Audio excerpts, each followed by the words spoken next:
Malayziyaning yetakchi neft shirkati bo'lgan Petronas shirkatiga yaqin manbaga tayanib, RIA Novosti axborot agentligining xabar berishicha, Petronas qabul qilgan qaror yakuniy va hozirda O'zbekiston hukumati shirkatning asosiy loyihalaridan chiqishi jarayonini yuridik jihatdan tugatishga imkoniyat beradigan hujjatlarni tayyorlamoqda.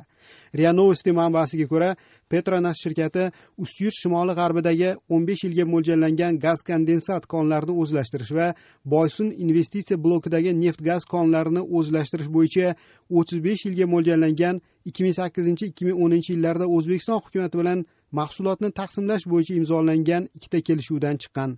Maqolada so'nggi 2 yil davomida Petronas O'zbekistonda faoliyatini sezilarli qisqartirgani qayd etilgan.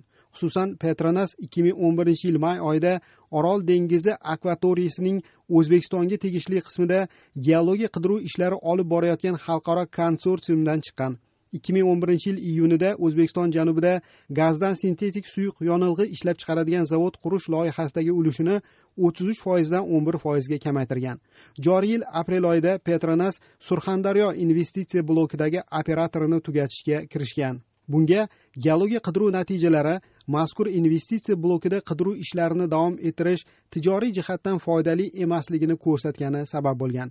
Petronas shirkatining Toshkentdagi idorasi rasmiysi shirkatning O'zbekistondagi faoliyati bilan bog'liq ma'lumotlarni faqat O'zbekneftgaz shirkati sharhlash vakolatiga ega ekanini aytdi.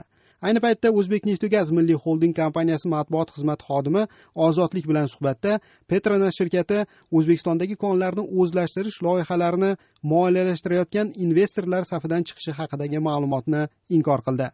Неправильная информация. Пятилетний Сурханский проект успешно завершен. Все, это он по сроку давности. По другим проектам инвестиционная работа продолжается. Bu noto'g'ri ma'lumot. 5 yilga mo'ljallangan Surxondaryo loyihasi muvaffaqiyatli tugadi. Boshqa loyihalar bo'yicha investitsiya ishlari odatdagi tartibda davom etmoqda. Petronas shirkatining O'zbekistondagi idorasi ham odatdagidek faoliyat yuritmoqda, deydi o'z ismini aytmaslikni so'ragan O'zbekneftgaz shirkati rasmiysi. Petronas shirkati ko'p yillardan beri O'zbekistonda faoliyat yuritib kelmoqda. Malayziya bosh vaziri Abdulla bin Hoji Ahmad Badaviyning 2008 yil noyabr oyida Toshkentga tashrifi chog'ida 3 ta hujjat, jumladan Surxondaryo viloyatida geologiya qidiruv ishlari boshlash bo'yicha protokol imzolangan. O'shanda O'zbekiston prezidenti Islom Karimov Malayziyaning Petronas shirkatiga keng imtiyozlar berishni va'da qilgan. Petronas kompaniyasi O'zbekistonda o'zini ishonchli va mas'uliyatli sherik sifatida namoyon etdi va shu bois uning yanada kengroq faoliyat yuritishi uchun biz O'zbekistonda bu kompaniyaga yangi imtiyoz va qulayliklar yaratib berishga tayyor bo'lganimizni izhor etmoqchiman, degan edi O'zbekiston rahbari.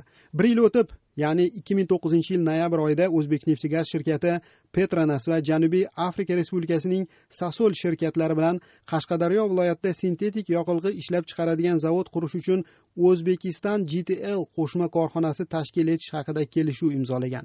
Mazkur loyiha qiymati 2,5 milliard AQSh dollarini tashkil etadi.